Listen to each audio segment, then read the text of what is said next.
Heather Panick, and I am a senior ERISA consultant at the Retirement Learning Center. Welcome to our regular segment on Case of the Week. This week's case relates to the correction of overpayments under the SECIRE Act 2.0. As a reminder, these are real-life cases drawn from calls to our consultants on the resource desk from financial professionals all over the country. Our question today is, a participant in a client's 401k plan accidentally received an overpayment from the plan. What are the new overpayment recovery rules under SECIRE Act 2.0?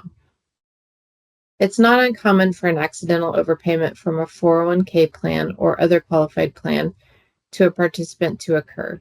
An overpayment is a payment made to a participant or beneficiary that exceeds the amount payable to the individual under the terms of the plan, or that exceeds an Internal Revenue Code or Treasury regulation. The struggle is how to correct the plan and recover the overpayment. Generally, ERISA imposes on plan fiduciaries the duty to correct an operational failure, such as an overpayment, by fully restoring the plan to the financial position it would be in if the failure had not occurred. An overpayment is considered such a qualification failure. Prior to SECIRE Act 2.0, a plan fiduciary had three options under the IRS's Employee Plans Compliance Resolution System, or EPCRS. First, the payee returns the overpayment to the plan. Second, a make-whole contribution is made by the plan sponsor. Or third, the plan sponsor drafted a retroactive plan amendment to permit the overpayment. Failure for a plan to be corrected under one of these methods could subject the plan fiduciary to a breach of fiduciary duty claim by participants for failing to correct an operational error.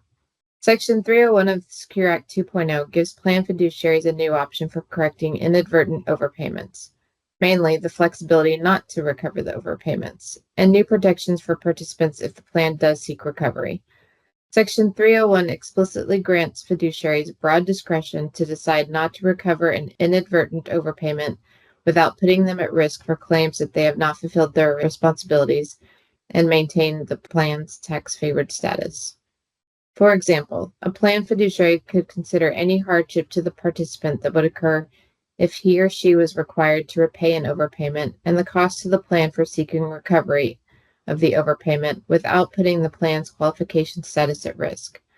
Under the new rules, fiduciaries could generally decide not to pursue the recovery of inadvertent overpayments from participants and beneficiaries, any employer sponsoring or contributing to a defined benefit plan, unless the failure to recover the overpayment would materially affect the DB plan's ability to pay benefits or a defined contribution plan, and any fiduciary responsible for the overpayment, unless the overpayment resulted from a fiduciary breach.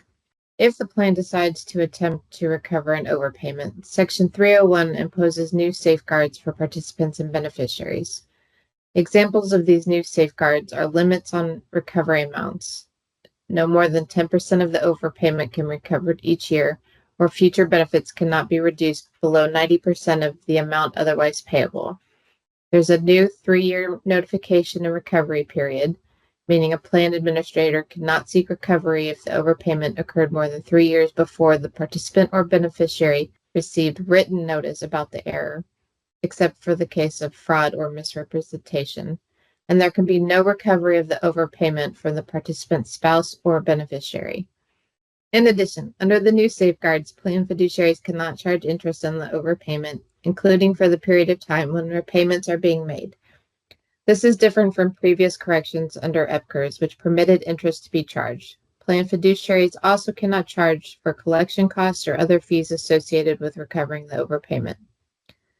Plan fiduciaries also cannot threaten collection actions or litigation unless it has been determined that there is a reasonable likelihood of success that the plan will recover more money than the cost of the recovery. An important note for the recipient of the overpayment from a plan is the fact that the overpayment will not be deemed to be an ineligible rollover, and no corrective action will need to be taken by the receiving plan. In addition, if the plan initially rolled the overpayment into a new plan and decides to remove the overpayment and return it to the plan, that amount will be treated as an eligible rollover distribution by both plans.